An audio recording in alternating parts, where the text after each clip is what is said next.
आइए हम एक इमोशनल सैड स्टोरी सुनते हैं जो दिल को छू जाने वाली कहानी है। इसे आप अंत तक देखिएगा, तभी इसके सही मर्म को आप जान पाएंगे। तो चलिए सुनते हैं। इसका शीर्षक है कलेक्टर बनेगा तब बात करूंगा। दोस्तों, यह कहानी है बिहार के एक गांव की, जिसमें विजय नाम का एक लड़का रहा करता था। बचपन से ही पढ़ाई में होशियार विजय अपने मम्मी पापा की आखिरी उम्मीद था।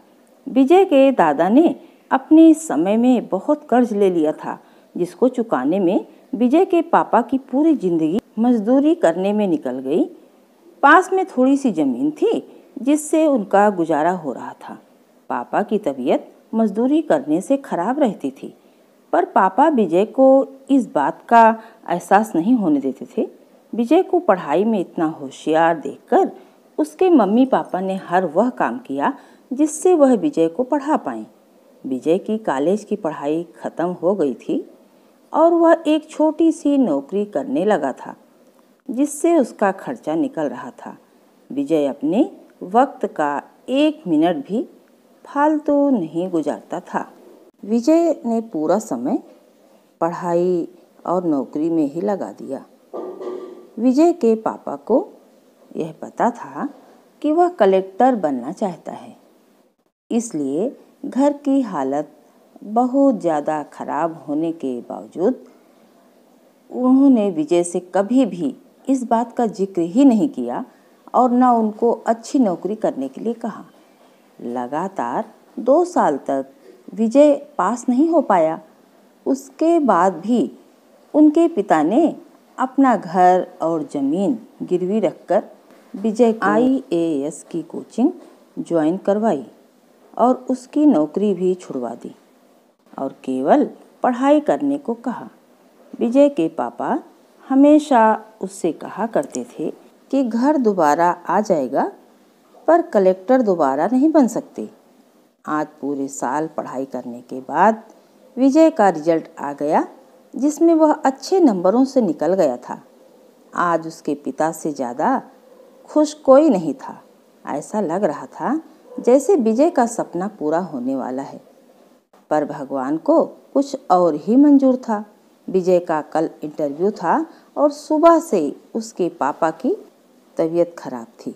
विजय के पापा उसकी माँ से बार बार कह रहे थे कि विजय को मत बताना, और उस दिन देर रात उनकी मौत हो गई। अब एक माँ जिसकी गोद में उसका पति गुजर गया और वह अपने दर्द को भुलाकर अपने बेटे की जिंदगी के बारे में सोच रही थी। माँ ने पड़ोसियों तक को इस बात का एहसास नहीं होने दिया कि उसका पति अब नहीं रहा, जबकि पूरी रात वो ऐसे रोई कि आवाज़ भी न निकली।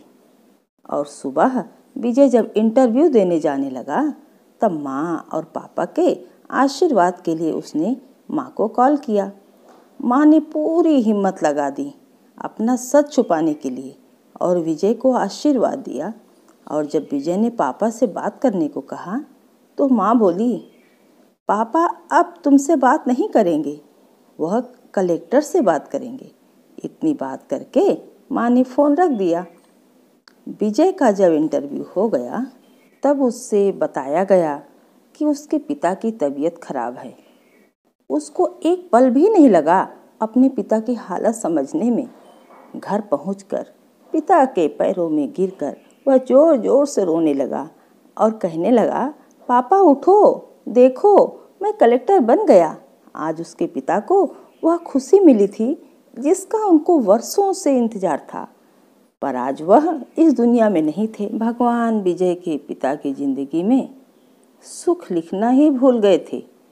पहले वह अपने पिता के कर्ज में जिंदगी भर मजदूरी करते रहे और फिर बेटे के सपनों में फिर घर और ज़मीन गिरवी रखनी पड़ी। वह जिंदगी में कर्ज लेकर आए और कर्ज लेकर ही चले गए। विजय के पिता को भले ही कुछ हासिल न हुआ हो, पर वह अपने लड़के को इस काबिल बना गए कि वह अपनी 7 पुश्तों को बैठे बैठे खिला पाए। विजय की माँ ने उस रात जो किया, जिसको करने का जज्बा बहुत ही कम लोगों में होता है। जब विजय कलेक्टर बनकर घर आया तब माँ ने विजय से कहा, बेटा विजय, तुम आज इतने बड़े बन गए हो कि हजारों गरीबों का भला कर सकते हो।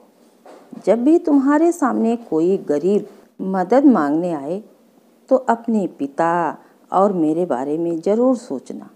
मैं तुम्हारे बराबर पढ़ी लिखी और समझदार तो नहीं हूँ, पर इतना ज़रूर जानती हूँ, गरीब आदमी की बहुत मजबूरी होती है।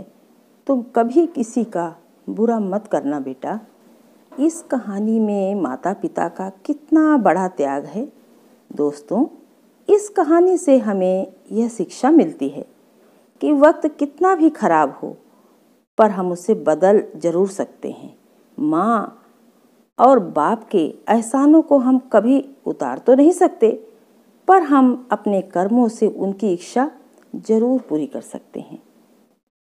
जब भी कोई जीवन में बहुत ऊपर किसी पद पर पहुंच जाता है, बहुत बड़ा आदमी बन जाता है, तब उसमें बहुत सारे लोगों की मेहनत और त्याग भी रहती है। बड़े बन जाने के बाद भी हमें अपना टाइम कभी नहीं भूलना चाहिए। तो मेरे प्यारे प्यारे व्यूअर्स, यदि आपको यह कहानी अच्छी लगती है तो प्लीज़ लाइक का बटन ज़रूर क्लिक कर दीजिए और ज़्यादा से ज़्यादा शेयर करिए और सब्सक्राइब करना बिल्कुल न भूलिए। ये मेरा एक नया चैनल है, तो इसको भी सब्सक्राइब करके मेरे चैनल को बढ़ाइए और मुझे मोटिवेट कीजिए ताकि मैं अच्छी अच्छी कहानियाँ इसी तरह से ला सकूं। Thank you.